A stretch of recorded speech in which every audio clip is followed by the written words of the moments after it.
Abraham adalah tokoh sentral dalam tradisi agama Yahudi, Kristen, dan Islam, dikenal sebagai Bapa orang beriman.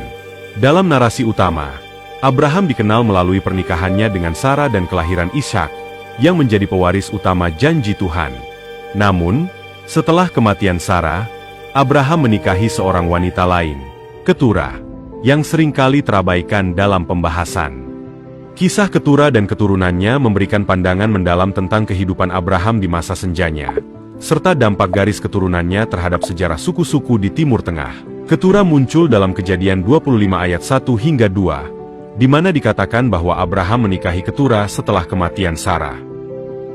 Dari pernikahan ini, lahir 6 anak laki-laki, Zimran, Yoksan, Medan, Midian, Ishbak dan Suah.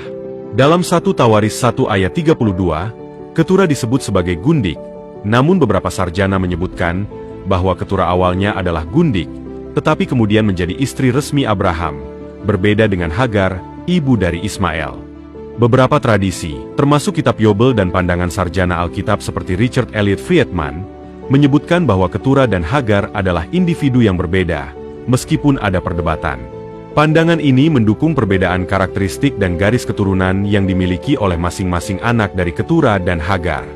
Jika Keturah memulai hubungannya dengan Abraham sebagai selir dan kemudian diangkat ke status istri resmi setelah kematian Sarah, ini mungkin menjelaskan perbedaan deskripsi Alkitab tentang perannya. Meskipun demikian, Keturah, selir yang menjadi istri, tidak pernah disebut dalam kitab suci dengan kehormatan yang sama seperti yang diberikan kepada Sarah sebagai istri Abraham. 1 Petrus 3 ayat 6. Hanya anak yang dilahirkan oleh Sarah, yaitu Ishak, yang menerima janji perjanjian sebagai pewaris utama Abraham, sementara anak-anak yang lahir dari Hagar dan Keturah diberikan status berbeda dalam sejarah Israel. Ishak menjadi pewaris utama warisan rohani dan janji Tuhan kepada Abraham, termasuk tanah Kanaan yang dijanjikan bagi keturunannya. Di sisi lain, keturunan Hagar melalui Ismail dan keturunan Keturah berkembang menjadi bangsa-bangsa yang juga memiliki pengaruh signifikan di Timur Tengah, tetapi mereka tidak memiliki bagian dalam perjanjian khusus yang dibuat Allah dengan Abraham dan Sarah. Perbedaan ini menunjukkan bagaimana janji dan berkat dalam narasi Alkitab terhubung erat dengan garis keturunan dan ketaatan kepada perintah Allah. Peran keturunan Keturah dalam sejarah dan narasi Alkitab. Anak-anak Keturah memiliki peran penting dalam sejarah dan narasi Alkitab, meskipun seringkali terabaikan. Abraham memberikan hadiah kepada anak-anaknya dari Keturah dan mengirim mereka ke timur, seperti yang dicatat dalam Kejadian 25 ayat 6. Tetapi kepada anak-anaknya yang diperolehnya dari gundik-gundiknya ia memberikan pemberian. Kemudian ia menyuruh mereka, masih pada waktu ia hidup, meninggalkan Ishak, anaknya, dan pergi ke sebelah timur, ke tanah timur. Ini mungkin mencerminkan upaya Abraham untuk memastikan bahwa garis keturunan Ishak tetap menjadi pewaris utama janji Allah. Keturunan Keturah menetap di wilayah strategis di Semenanjung Arab, termasuk bagian barat laut yang kini menjadi bagian dari Arab Saudi, Yordania, Israel, dan Semenanjung Sinai. Salah satu keturunan Keturah yang paling terkenal adalah Midian, yang menjadi nenek moyang bangsa Midian. Bangsa Midian memiliki peran signifikan dalam berbagai peristiwa Alkitab. Mereka muncul dalam kisah penjualan Yusuf oleh saudara-saudaranya kepada para pedagang Midian, Kejadian 37 ayat 28, dan dalam kisah Gideon yang mengalahkan mereka, Hakim-Hakim 6 hingga 8. Keturunan Midian juga memiliki hubungan penting dengan Musa. Dalam Keluaran 2 ayat 15 hingga 21, diceritakan bahwa Musa menikahi Zipora, seorang perempuan Midian. Ketika Fir'aun mendengar hal ini, ia berusaha membunuh Musa. Tetapi Musa melarikan diri dari hadapan Fir'aun dan tinggal di tanah Midian. Di situ, duduklah ia dekat sebuah sumur. Zipora, anak perempuan Yitro, seorang imam di Midian, datang untuk menimba air. Setelah Zipora pulang kepada ayahnya, ia berkata, "Ayah, seorang lelaki Mesir telah menolong kami dari tangan gembala-gembala." Yoksan, putra Keturah lainnya, adalah leluhur Sheba, yang terkenal dalam Alkitab sebagai wilayah yang kaya dan penting dalam perdagangan. Kerajaan Sheba, yang dikaitkan dengan Yaman modern, terkenal karena kisah Ratu Sheba yang mengunjungi Raja Salomo untuk menguji kebijaksanaannya, seperti yang tercatat dalam 1 Raja-Raja 10 ayat 1 hingga 2. Ketika Ratu Negeri Sheba mendengar kabar tentang Salomo, berhubung dengan nama Tuhan, maka datanglah ia hendak mengujinya dengan teka-teki. Ia datang ke Yerusalem dengan pasukan pengiring yang sangat besar, dengan unta-unta yang membawa rempah-rempah, sangat banyak emas dan batu permata yang mahal-mahal. Ismael, patriark suku Arab.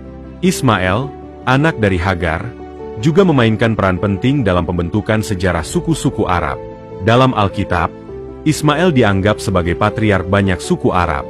Dalam Kejadian 16 ayat 10 hingga 12, Allah berjanji kepada Hagar bahwa keturunan Ismael akan menjadi bangsa besar.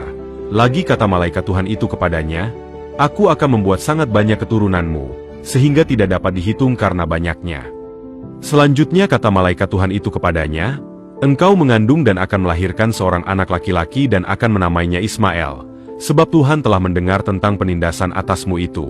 Seorang laki-laki yang lakunya seperti keledai liar, demikianlah nanti anak itu.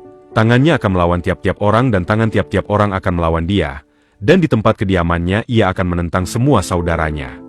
Nubuat ini menunjukkan bahwa Ismael dan keturunannya tidak akan membentuk kerajaan yang terorganisasi, melainkan akan hidup dalam masyarakat suku.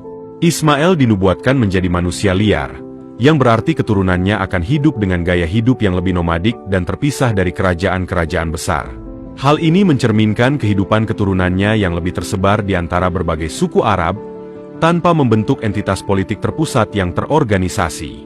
Dalam Kejadian 25 ayat 12 hingga 18, kita juga menemukan daftar nama keturunan Ismael dan wilayah mereka.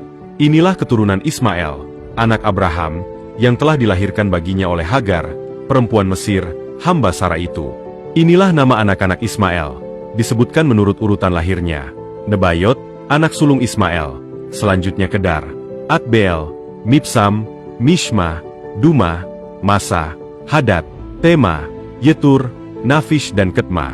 Itulah anak-anak Ismael, dan itulah nama-nama mereka, menurut kampung mereka dan menurut perkemahan mereka, 12 orang raja, masing-masing dengan sukunya.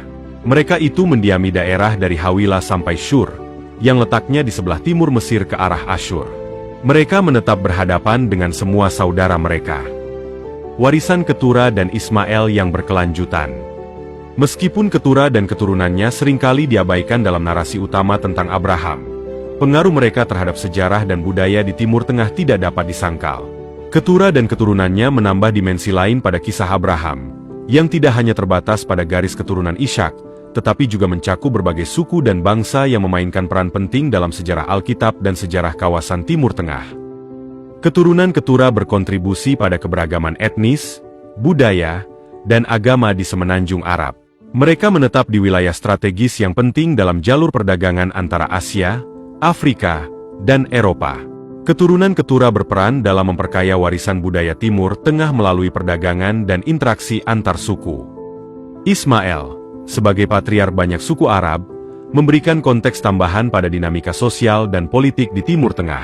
Nubuat tentang Ismael dan gaya hidup nomadi keturunannya menggambarkan kontribusi mereka dalam sejarah yang lebih besar, melengkapi kisah Abraham dengan latar belakang yang lebih luas tentang bagaimana berkat dan janji Tuhan meluas ke berbagai bangsa.